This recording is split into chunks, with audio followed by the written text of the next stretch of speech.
बिस्मिल्लाहिर्रहमानिर्रहीम अस्सलाम वालेकुम। आप देख रहे हैं लीगल एनालिसिस। आज का टॉपिक सरकारी मुलाजमीन की रिश्वत और करप्शन पर है। कैसे सरकारी मुलाजमीन की रिश्वत और करप्शन पर काबू पाया जा सकता है। कैसे आप रिश्वत दिए बगैर काम भी करवा सकते हैं और रिश्वत मांगने वाले ऑफिसर के ख़िलाफ़ कानूनी कार्रवाई भी कर सकते हैं। पाकिस्तान में करप्शन पर काबू पाने के लिए बहुत से कानून, एक्ट, रूल्स मौजूद हैं, जैसा कि the prevention of corruption act 1947 है। पीपीसी में अगर हम देखें सेक्शन 161 है, 164 है, जिसके तहत सरकारी मुलाजमीन को करप्शन पर सज़ा दी जाती है। एंटी करप्शन एस्टेब्लिशमेंट रूल 2014 मौजूद है। आप करप्शन के ख़िलाफ़ पाकिस्तान सिटीज़न पोर्टल पर दरख्वास्त दे सकते हैं। आप एक और ऐप है रिपोर्ट करप्शन, आप उस पर भी अपनी दरख्वास्त, अपनी कंप्लेंट ऑनलाइन दर्ज करवा सकते हैं।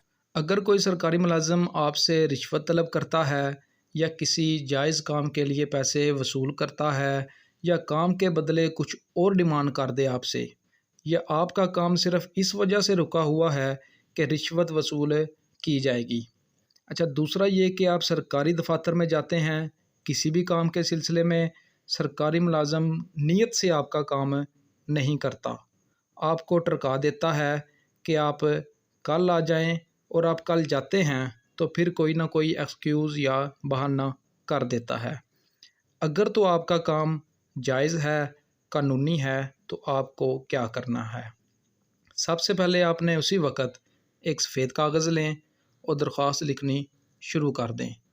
आप हेड ऑफ़ डिपार्टमेंट को दरख्वास्त लिखें या महकमा के आला ऑफिसर को दरख्वास्त लिखेंगे कि बाखिदमत जनाब जिस भी ऑफिसर को आप दरख्वास्त लिख रहे हैं फ़लाँ फ़लाँ। नीचे आप लिखेंगे दरख्वास्त बरखिलाफ़ जिस अफसर के ख़िलाफ़ आप दरख्वास्त लिख रहे हैं। मज़ीद आप अपना सारा मसला तहरीर करेंगे कि मेरा ये काम था जो कि हर लिहाज से जायज़ काम है, कानूनी काम है। मैं इस काम के सिलसिले में इसके पास आ रहा हूँ। आपने जितने भी चक्कर लगाए हैं, आप जब भी गए हैं, आप वो रिकॉर्ड अपने पास रखें, तारीख़ भी आप लिख दें कि ऑफ़िसर ऐसा तरीके से अपने फ़राइज़ सर अंजाम नहीं दे रहा, इसके ख़िलाफ़ कार्रवाई की जाए। दरख्वास्त देने के बाद दरख्वास्त पर नंबर ज़रूर लगवाएं। आपकी दरख्वास्त इसकी प्रमोशन भी रोक सकती है और इस ऑफ़िसर के लिए बहुत से मसाइल पैदा हो सकते हैं।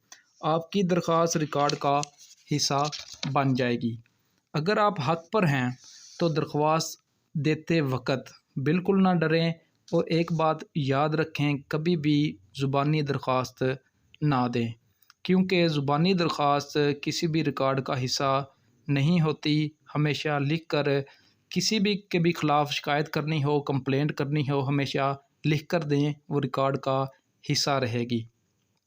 दूसरा ये कि अगर दूसरी पार्टी सरकारी मुलाज़िम को रिश्वत देकर आपके ख़िलाफ़ कोई नाजायज़ काम करवा ले और आपको पता हो ये काम नाजायज़ है, इस ऑफ़िसर के इख्तियार में भी नहीं आता, तो आप इसको बताएं कि आप ये काम नहीं कर सकते।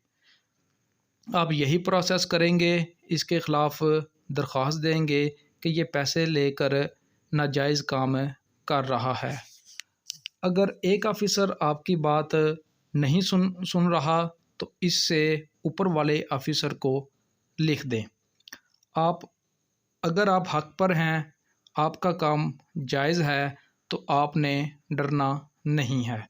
अगर आप किसी सरकारी मुलाज़िम को रंगे हाथों या मौका पर पकड़वाना चाहते हैं, उसके लिए आप एंटी करप्शन एस्टेब्लिशमेंट में दरख्वास्त देंगे, आला ऑफिसर को दरख्वास्त देंगे और अब ऑफिसर सेशन जज से रब्ता करेगा, उसे दरख्वास्त करेगा कि हमने रेड करनी है। सेशन जज मजिस्ट्रेट को लिखेंगे, मजिस्ट्रेट साहब आपके इलाका मजिस्ट्रेट आपके साथ जाएंगे और रेड करवाएंगे। इलाका मजिस्ट्रेट मौका पर मौजूद होंगे। ग्रेड ए से लेकर 16 तक के मुलाजमीन को अगर आप गिरफ़्तार करवाना चाहते हैं करप्शन पर, तो उसकी इजाज़त लेना होती है। अगर तो इससे ऊपर के ऑफिसर हैं 19, 20, 21 या 22 तो इसकी इजाज़त चीफ सेक्रेटरी से लेना होगी। अगर आप ये सब जानने के बावजूद भी रिश्वत मांगने पर इस ऑफ़िसर के ख़िलाफ़ कार्रवाई नहीं करते तो आप ये हरगिज़ नहीं कह सकते कि हर जगह रिश्वत खोरी है, करप्शन है, क्योंकि इसकी रोकथाम आपने करनी है। ये था जी आज का हमारा टॉपिक कि सरकारी मुलाजमीन को कैसे रोका जाए करप्शन लेने से, आप क्या कार्रवाई कर सकते हैं, या अगर सरकारी मुलाज़िम किसी भी वजह से आपका जायज़ और कानूनी काम नहीं कर रहा तो आपके पास उसके ख़िलाफ़ क्या रेमेडी है, किधर किधर आप दरख्वास्त दे सकते हैं। अगर एक ऑफ़िसर आपकी दरख्वास्त पर अमल नहीं कर रहा, आप उसे ऊपर लिखें, लेकिन स्टेप बाय स्टेप जाएं। बहुत शुक्रिया।